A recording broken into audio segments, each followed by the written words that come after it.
Divine Libations. Oh, you need to be watching. Look at you. You spilling your stuff.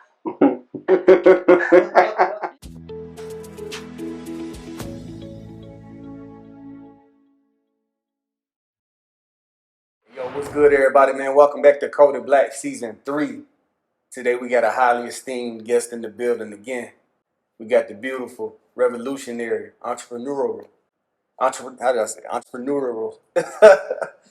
Crystal, CEO of Divine Libations in the building. How you doing, Queen? Peace. I'm well, thank you. How are you? I'm doing well. I can't complain. I appreciate you coming on the show. I thank you for having me. I'm getting so much thanks and gratitude. No problem, no problem. So let's get right into it. How would you describe yourself in 3 words? 3 words. I would say I'm very nurturing. I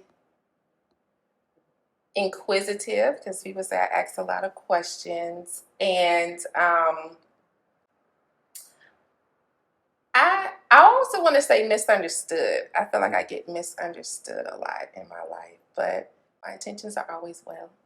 I'm a Capricorn. I say that because Capricorns can sometimes get like a rap, but we're misunderstood. I feel you. So what's your background? Where are you from? I was born in Germany. My father was in the military. I'm the only one out the family that was born in Germany. My family is from Alabama, though. We've been in Atlanta, though, from about 92, end of 92, 93. My father decided to move here to retire. Mm-hmm. So, but I've been here since elementary school, maybe like 4th grade. We moved here. And so, yeah, I've been in Atlanta for a mighty long time. So, yeah. Wow, I'm smiling because that's like the same exact story that I have. I was born in Germany. Really? What part? Beirut, Bavaria. What part? Beirut, Bavaria. Bavaria. Yeah. Really? I was born in Kreilsheim, which is West Germany. Okay. Mm-hmm. I'm sure my folks know what that is. Okay. That's what's up. And you've been here since 92 as well. Yeah. Wow. You've been here since 92? Yeah. Oh my gosh. Yep. Pops moved to Germany when I was 2. Moved to Georgia when I was 2. Wow. Yeah. Isn't that something? That's what's up. Yeah, I was born in Kreilsheim, Germany, and then he got stationed in El Paso, Texas for a few years, and then we moved back to Germany for another 4 years. We moved to Baumholder, Germany. I don't know if you've ever heard of that one. Yeah, I think I heard. But we was in Baumholder. We was even in Baumholder when the Berlin Wall came down. So was my dad. What? Yeah. Our parents probably knew each other. They might. Oh my! We ought to ask them about that. We should. I'm gonna ask my dad about that. Is your father still with us? Mm-hmm. Okay, great. Yeah, I want you to ask him. I'm gonna give you his information. So sounds good. It's a possibility they might know each other. Might so. That's what's up. So divine. It would be divine libations. I mean, it's all in the divinity of it. Okay. Let's drink to that. Matter of fact, let's take a toast to this. To this interview. You come on the show. Okay. You know, I hope y'all see this right here too. Get the divine libations. You know what I'm saying, on the glass right here. Branding. Okay, come on now, entrepreneurs. Branding. Okay, every little way that you can. And I did these myself, so you can have no excuses, even if you don't have the funds. Big facts. Get it. We'll get it done. So I did a little research. If I'm correct, you and your sister created Divine Libations? Correct. Me and my sister birthed Divine Libations. However, our father taught us how to make wine. His friend taught him how to do it many years ago. And so he just did it like as a passion and a little hobby. And it was some really good wine. He really made a really good blueberry wine. And even till this day, I haven't been able to perfect that blueberry. I don't know what step he is not telling us, but he's not telling us something.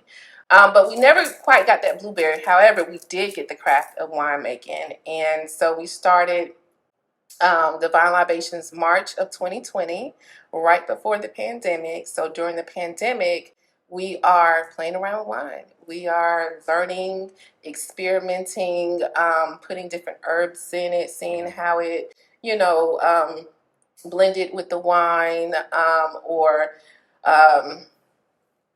playing around with different flavors. And that's kind of how we came up with some of the flavors that we had in the earlier days. Like we would like I was telling you about that blueberry wine. So Mhm. he had this blueberry. I mean, we even took it to the step of going to pick fresh blueberries off a black-owned farm in Alabama. And so he made this blueberry, but it would never come out right. So we would add other flavors to it to kind of remix it. Because like, okay, we can't, all this wine, we're not going to just let it go to waste. So like, It's amazing, by the way, too. Thank Not you. to cut you off. Yeah, that one is our most popular flavor. It's the pineapple pear Pinot Grigio. But with the blueberries, so since we couldn't get the flavor right, we would maybe add hibiscus to it or elderberry. So we made like a blueberry, hibiscus, and elderberry type of situation. We called it hibiscaberry, I want to say something like that. Swaggy. Yeah, hibiscaberry. But then that's how we're like, maybe we should just really start playing around with a bunch of different flavors. And so that's how that all happened. And I've really been enjoying the journey ever since. That's dope. That's super dope. Man, how did you come up with the name Divine Libations? It's a funny story. So my sister was so like, she was like, I don't care what we do, but whatever, the name needs to be Divine Libations. And at first I didn't too much care for it, honestly, but it really has grown on me. But I was like, I'm whatever, I'm rocking with it. I mean, it was kind of divine how I kind of came into winemaking. Even though my father did it, he didn't like initially be like, okay, listen, let me show y'all how to make wine. It was at a point where I was at a crossroads in my life. And I was an air traffic controller at the time. However, I was on maternity leave. And even before I went on maternity leave, I really felt in my spirit that I was going to be doing something different. I didn't know what that different was, but I just, in my spirit, just knew. I was living in St. Thomas, Virgin Islands at the time. And when I left there, I said, this is not going to be my journey going forward. So I left the island with a certain knowing that I wasn't coming back to the island, even though, I didn't tell my job at the time. But, so I said the goodbyes that I needed to, and let the people who I needed to know, let them know, look, I'm not coming back to this. I don't know what that journey is going to be.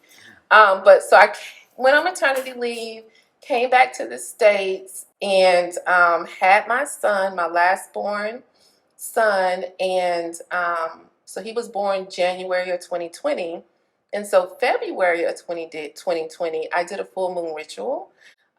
Basically kind of just like I said, I was at a crossroads trying to figure out, what is this, feeling that I'm feeling about what's next. And so asking for guidance. And a few nights later, the ancestors was like, okay, well, you're going to be making wine. It was like, wine. Like, okay, well, let me go ask Pops if he'll, teach me and my sister. And so he's kind of like, oh, that's your, grand idea. Like, that's what you got in store. And I was just like, yeah, Papa, I think that would be, you know what I mean? I don't know. I don't know what it's going to hold for me, but that is the message that I was given. I'm only, I'm the messenger at this point. So, so he, he taught me and my sister, and here I am almost 5 years later. Still doing it. Divine Libations has 2 locations now. When we first moved to Concept House, it was February 2023. I got our first space. It was our production space, but it was our space period. It's where we produced the wine, and then a little bit later, I added on our winemaking experiences. And now, as of September of 2024, we have a second location where I am able to host winemaking experiences, host events, and I can keep the production side separate from the entertaining side. That's super dope. Shout out to y'all for real. Thank you. No problem. So for those out here who don't know what libations are, what is libations? I know what it is, but what is libations? Yeah, libations is basically like kind of giving honor and homage to those who came before you. So you pour out a libation, giving not only honor to your ancestors, but to the elements, air, fire, water, and earth. So you're pouring out to just invoke that energy of homage to the elements and to those who came before you. Nice. That's what's up. Man, I don't think I ever met nobody that made their own wine. I met somebody that made their own liquor. Okay. But to meet someone that made their own wine, I think that's super dope. Because I think as a people, we are creative people. We are. And so when we get to express, it's different for everybody, but when we get to express ourselves in a way that suits us, how does that feel for you? It feels liberating.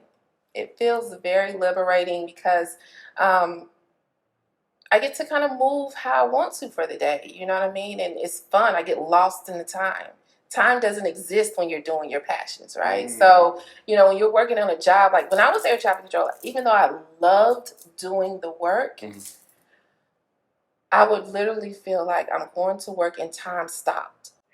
I'm like, what? It's still 5 o'clock. It's only 5:02. Like, what is, like, I feel like I've been in here for so long. And so I really felt confined in a way because I really wasn't living in my passion. I really wasn't living in a purpose that was really fulfilling to my spirit. Even though it took all of the lessons, all of the jobs, all of the experiences before now to get to appreciate what I'm doing now, but it definitely feels good. That's what's up. That's what's up. I want to piggyback to when you said you first made the transition from air traffic controller to getting into the wine business and starting your own company.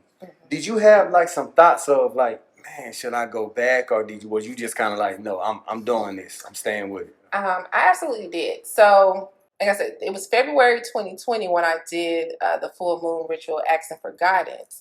I didn't officially resign until December of 2020. So all that time I was just on maternity leave. I wasn't getting paid, but we was in the middle of a pandemic. You know what I mean? Pandemic didn't happen. So I was really like, okay, I'm a seamstress. So I ain't gonna say a seamstress. I mean, I kind of sew a little bit, you know what I mean? Make a little bit here and there. But, pandemic happened and masks are all over the place. I'm like, okay, let me sew some masks. And so, I'm doing that, making little purses and stuff, just doing little things to, have some funds in my pocket. And, but I knew like the time was coming that, they're going to be asking, when am I coming back? When am I coming back? And I finally was just like, you know what? I don't know what this journey is going to have in hold for me. You know what I mean? But I'm going to just take that step and I'm going to just trust it. And I've just been doing that ever since. Like every day, I don't have a grand plan, but I am just trusting the process of it all. And it's been way more beautiful than I could ever just even imagine. That's why I kind of like the fact that I just said, you know what, I'm so used to trying to control everything in my life. Let me take a step back and just let life happen. Yeah, I have a plan in a sense, but not really, And I love it like that. You know what I mean? It's the ebb and flow of life that I'm embracing now. You have to stop fighting that wave, you know what I mean? And go with the current. So I'm going with the current. I'm in my current. Going with the current, the current of the wine, you know what I'm saying? The current of this, I'm going with the flow of it, so. That's what's up. Now, what do you think makes Divine Libation stand out? Well, we do use full moon charged water in our wine, and we also use crystals, but we're very intentional. So it's a small batch process, so it's not like factory made. We try to make it around the moon, like in tune with the moon cycle, so we're in tune with nature.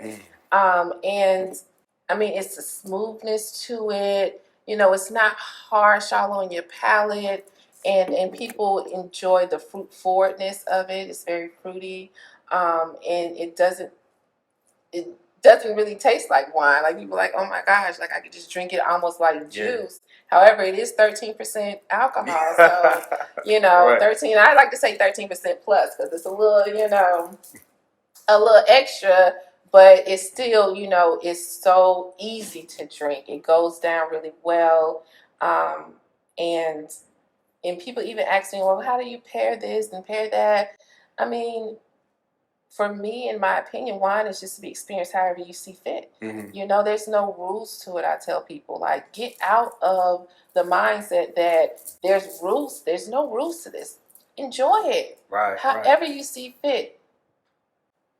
I agree. And me just tasting it right here, I'm definitely feeling it for sure. And it doesn't. You're right. It does, like drinking it. It doesn't have that bite as regular wine does, or other wines do. Yeah, so I think that's cool. And I want to piggyback to when you said you actually picked the fruit, or you picked the blueberries. Yeah, we did pick the blueberries. I even had my children out there doing it. But yeah, so either whether we use fresh fruit, sometimes when we first started, my dad taught us how to do it like with frozen fruit. Okay, yeah, that's cool. Or with wineries, what they do when it's time to harvest the grapes, they will go ahead and juice it down, and so I can take that bag of juice. They'll juice it and bag it. I can take that bag of juice and produce wine from it, so I don't have to be over here trying to source small bags from somewhere or source Pinot Grigio grapes from somewhere. I can just purchase what I need to make the wine. That's dope.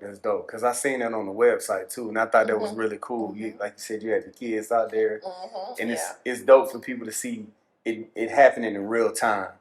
I think a lot of times in our community, at least in the past couple years, you would kind of see the product, but not really see what people want through to get to it. You know what I'm saying? We didn't really see the process. So I think that's dope that you had that on your website. Thank you. Yeah, a little behind the scenes. Yeah. Behind the scenes. Yeah. So I want to talk about, how did you acquire the first location and then the second location?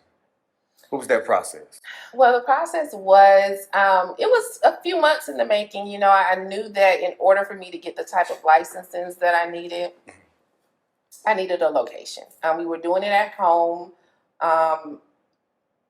But obviously, to scale and to actually have a business, you got to come up out the home environment. So I was like, all right, let me get on the look. Let me get on the search. And so we was looking at all kind of places. And then it's a brother here who has a space here.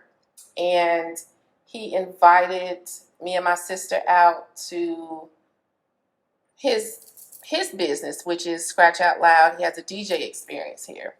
And so we met him at another event that we were at, and so he reached out to us about coming to to his class. And so we came out here and seen the building, loved the building, and so that was my first introduction to Concept House. And then like maybe a month or so, no, because I maybe met him early then. Later on that year, so this was 2022 that I met him, and then later on in 2022, like maybe that December or so, there was another event here. It was like a yoga thing or whatever. So I ended up running into him at the event. He asked how are things going, and I'm like, oh, we're looking for a space, and he was like, oh, well, let me talk to the owner here and see. And so he did. We met with Anthony, and the rest is history. It was a space that was coming available, and actually the space that became available was a smaller space. It didn't even have like a water hookup to it, but I was like, I'm gonna make it work. I was so like, it was such an easy process to get into the building. I was like, child, you don't need this and that. Like, let me see. And so we got into the space, and then maybe the next month we was able to move it to where the production is right now.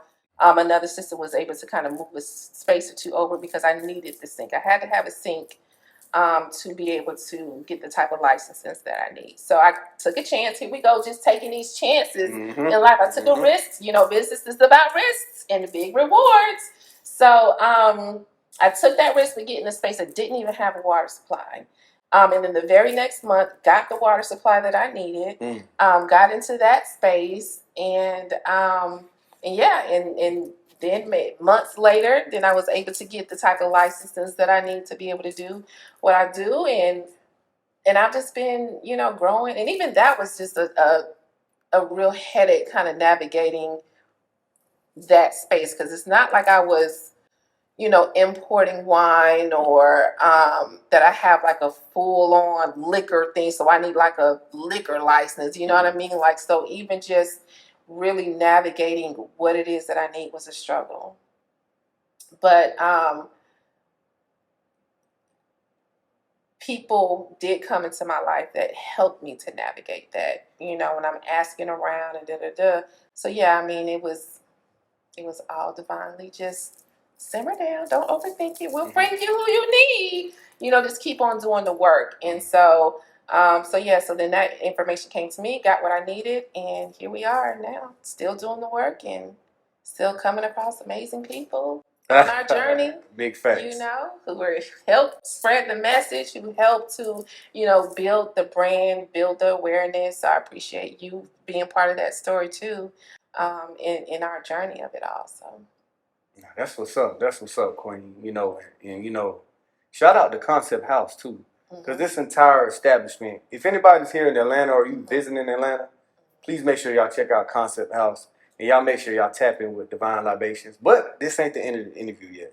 So, or do you offer classes or anything like that? Yes, I offer 2 type of experiences. So the first one is an hour-long experience called Art of Winemaking. Okay.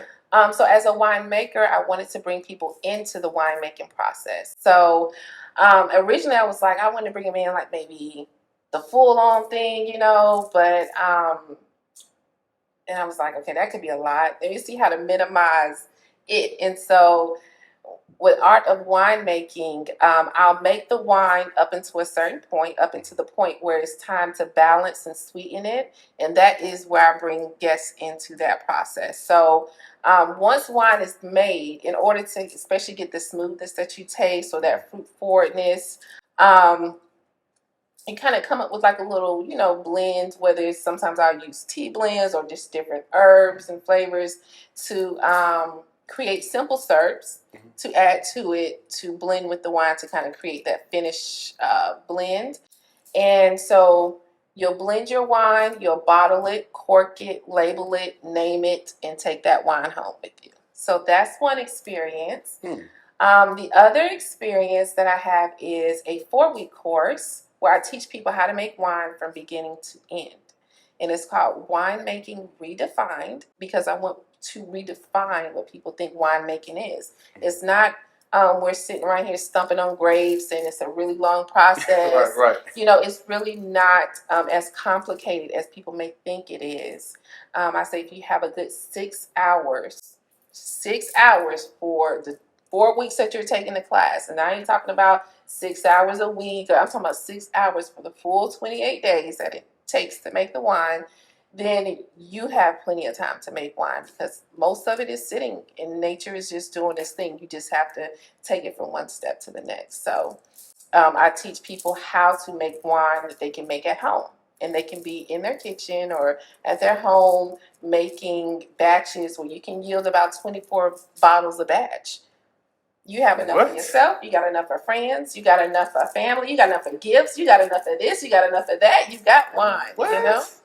I did not know that. So you'll have everything you need. And then once the class is over, you go home with your 24 bottles, and you have all the equipment that you need to make wine again the next time at home. Wow. So they ain't even got to hit the liquor store or none of that. They have a gathering. Not for no good old wine. Oh, you got your own batch right there. You just whip it up. That's cool, man. Oh man, that's dope. Or if you're just maybe wanting to be a wine brand owner, and I have I've taught someone within the class who wanted to start their own wine brand. So I taught them how to do it. Now they have their own wine brand and she's thriving with it. I love it for her, and she has some amazing flavors, and yes, it's really growing, and I love to know that I help her accomplish her dreams, but also cut out a lot of what is this? What do I do? You know what I mean? Help her navigate all of that, because as I'm learning, and even now I'm still learning things, and I can tell her about it. You know what I mean? So it's a good relationship to build. Nah, you go, Queen, man. Helping out another queen. You know what I'm saying? And dispelling that notion of crabs in the barrel in our community. Yeah, I think that's dope that you did that. You know what I'm saying? Because now she knows that, okay, you know what? This sister helped me. Now I can take this and help Yeah. somebody else if It I would helps. like. You know what I'm Yeah. saying? Yeah, That's cool. absolutely. Absolutely. So I've been wondering, since I first met you, do you obviously you consume your own wine. What's your favorite? Do you have a favorite that you make for yourself, or? I don't necessarily have well, I do. I do have two favorites. However, they're all a vibe. Like people like, well, what's your favorite? It depends on my mood. Depends on what's going on. But our Diablo Rojo, I absolutely love. It is a Merlot base. It has notes of vanilla, blackberry, oaks, but I add hibiscus to it, and that hibiscus is a touch like no other. Also, a new one that I'm gonna be bringing to the menu for 2025 is a hibiscus wine, and it is amazing. I made it once. I have some on now, but I did make it once, one batch, and I didn't even get a bottle of that batch. Like when I say that batch, I mean that batch was flying out the door left and right. And I mean, like I said, I didn't even get a bottle. I'm gonna have to make sure I save a bottle next time, okay? But it came out so good that I said, you know, this has to be a regular on the menu. Like I've done hibiscus before, but I've done it mixed in with other things. Like maybe it was, you know, just kind of like a base for our Phoenix Rising, which is a blend where it started off as a tea. One of my line sisters, she is a herbalist, so she makes a tea called Phoenix Rising, yeah, after her daughter. And so it had the hibiscus base to it, but it had herbs like orange peel and clove and black raspberry tea. What else is in that one? It's a few different things that she has in there, which is it's a really good blend, but I never had the hibiscus by itself. And so when I made that, I was like, oh, you own to something, sister. That one was really, really good. So I'm going to make sure I have that one, or try to keep it in stock. Right. Now that's what's up. So you got to make sure I get your bottle. I mean, I have to create a waiting list for that hibiscus, but. What health benefits are there to the vine libations? Some of our blends, like I said, include like the herbs. Or it may be like originally started off as a tea blend, so it has different things. Or maybe even just our CBD blend. One of ours is called Harlem Nights, which is you have the Phoenix Rising, and she also made one called Harlem Nights. Phoenix Rising is named after her daughter, and then Harlem Nights is named after her son Harlem. Okay. But it is CBD based, but it also has ashwagandha, nettle, valerian root, which all of those are really good to relieve stress. And clove and some local honey. So it was just a blend to just, you know, help take the stress away. You know what I mean? Because most people will drink wine to relieve stress. So, I mean, why not up the ante a little bit by adding a few herbs in there to just help facilitate that? So that's what's up. I love it. I love me a good wine, you know. I definitely like to use wine to wind down. Okay. You were talking about it's an event space as well. You have an event space location. Is this the location here? Yes, this is the location here. So if you have an event that you need a space for, this is a space for it. It can be whatever. I mean, even have brothers in here doing breath work and sound bowl healing. You know what I mean? So it is a space that's open to, to share with you a safe, sacred space, especially the creatives, or, you just need a space. You have a beautiful space here. So we're going to transition into the quick joints where we ask random questions. First question. Okay. Who is your top 3 R&B artists of all time? Or do you have a top 3 R&B artists all the time? Because you might like country, you might like, you know what I mean? I could definitely say R&B isn't like it used to be. Yeah, I could agree. I can definitely. I'm 40. I'll be 41 in a couple of weeks, and so yeah, R&B has definitely taken a nosedive down. But we're not here for that. We're talking about all time. So, let me see. If I'm listening to anybody, I'm listening to Who am I listening to on the R&B side? Because Glorilla got me on a chokehold right now. Glow. That new Glow, Yeah, Glow. that new Glow album. I'm trying to think. I'm drawing a blank here. I mean, because I like songs here and there. You know what I mean? So Can you sing? I can't, but I love to. Okay. In the own confines of your I be space. over here just humming and people like, oh, I can hear. But no, I can't really, bust and hold no tunes. But I definitely, enjoy just to let it out because I can, and I don't care who don't like it. Gotcha. I like it. Hey, as long as you like That's it, that's all that matters. That's all that matters. What is something that people may not know about you? Let me see what someone may not know about me is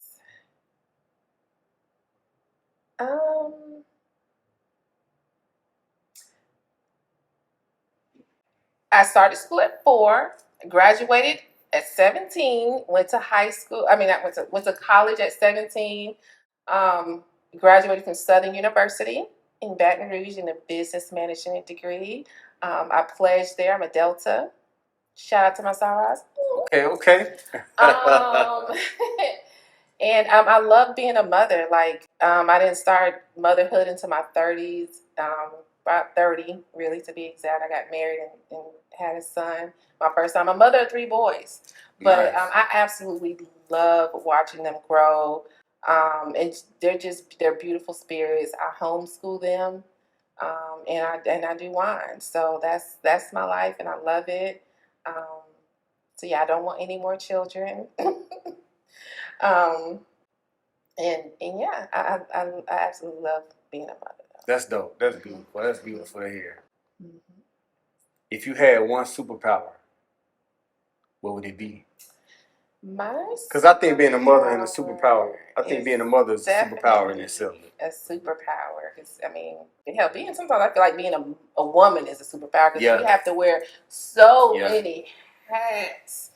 But a superpower, this would be a good question. Like my son would ask me something like this.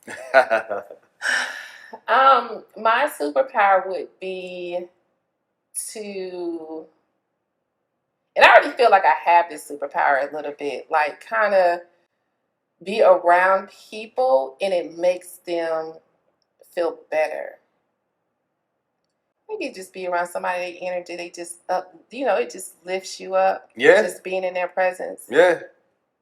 I want to exude that more. Mm-hmm. But yeah, I think that would be a dope superpower, just to be able just to walk around and you just walking by healing people. Just your presence is just like they walk by, they're down, they're sad, then they walk by. Oh, I feel good now. You know, it's just so much going. Like people are really going through a lot of dark times in their life, and sometimes they just need something like that. So that would be my superpower. That's dope. I feel like I have a little bit already. So y'all catch me on a good day. Nah, big facts. I mean, this whole interview been a big vibe. You know what I'm saying? It's been a vibe, and you definitely added to the Kodak Black space for real. You know what I'm saying? Thank you. Yeah, no problem. You know, I often say a lot of people just need a hug, just need a big hug, just need a big hug. Somebody just be like, I know. Mm-hmm. That they can just release and just wow. You know what I'm saying? Yeah. Because I get them sometimes. I'll be like, oh, I just needed this. Just somebody just embrace me just for a moment. You know what I mean? Because the world is so technology driven nowadays, and it's caused people to be more antisocial. Mm-hmm. You know, so we're not getting those interactions that we may have gotten back in the day. Right. You know what I mean? They're very important. Very important. They're very important. You can't run from, or you can't lose the human aspect of things. Because what are you living for? Yeah, that's the point. You know? But man, I appreciate you coming on the show. Where can the people follow you? You can find me on social media. On Instagram is divine_libations. Also on TikTok, Divine Libations. On Facebook, And on our website, you can always visit our website, dlibations.com, to stay up on all the latest that we have. We love collaborating with other businesses. So if you are a business and you're looking for collaborations with the wine brand, please hit me up and we can make some magic happen. Hey, y'all see, I done got more comfortable now, too, in the interview. You know what I'm saying? So I've been feeling the wine, too, you know, and it definitely does. Like she said, it definitely does. Tastes like juice. And it'll sneak up on you, too. We're going to head down to production so you can see exactly the behind the scenes. You can catch the lab. This is where all the magic happens before it comes to your glass. You get all the good, the deets. Let's go bottle some wine. We're going to bottle some wine and we'll do another little process. So.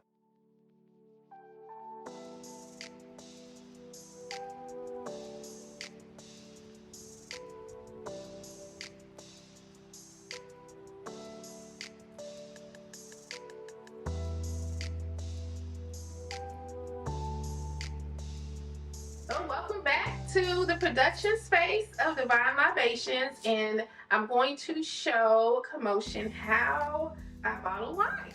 So, and this will be the same thing that you'll do if you're bottling wine yourself.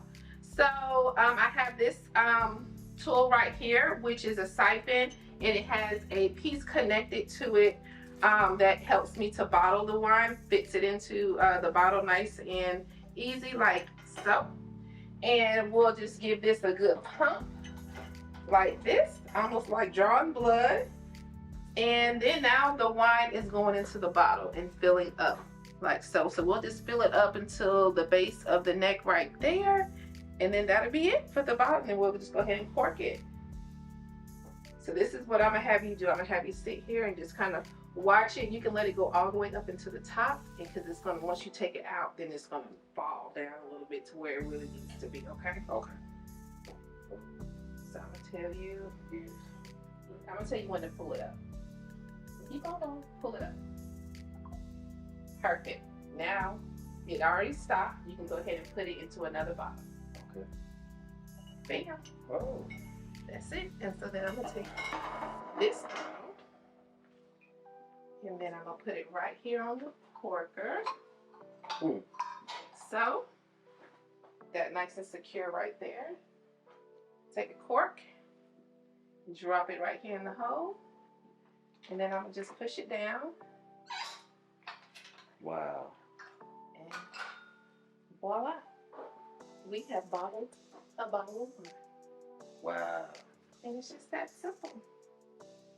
And then once that's done, let me grab a Divine Libations. Oh, you need to be watching. Look at you. You spilling your stuff. So now we'll just seal it. Put the sealer on. Okay. Then we'll just drop it on here like this. Right on over here to our hot water, boiling water. Put our little tool on here. Dip it in the water for 3 seconds. Pull it up. And we have it sealed. Wow. All we have to do now is just throw a label on it. That enough? Yep, that's perfect. Next. Yeah, because I'm be shorting our wine. Right. Okay. You feel me? I need all mine. All of it. All mine. Alright, now you're just going to push it down. I'll hold this just to make sure it doesn't go anywhere. But push it on down and push the cork into the hole. There you go. Perfect. And then now it's corked. So then we take our sealer, put it on here like this. Take this here. Right. Alright, and you're going to hold this. And then we're going to dip it off into the water. Do this and then dip it into the boiling water right here. Yeah. Yep. Just put it upside down. Just count 1, 2, 3, all the way in. Like you got it sealed up. Perfecto! Yes! Alright, now let's go ahead and throw our label on it.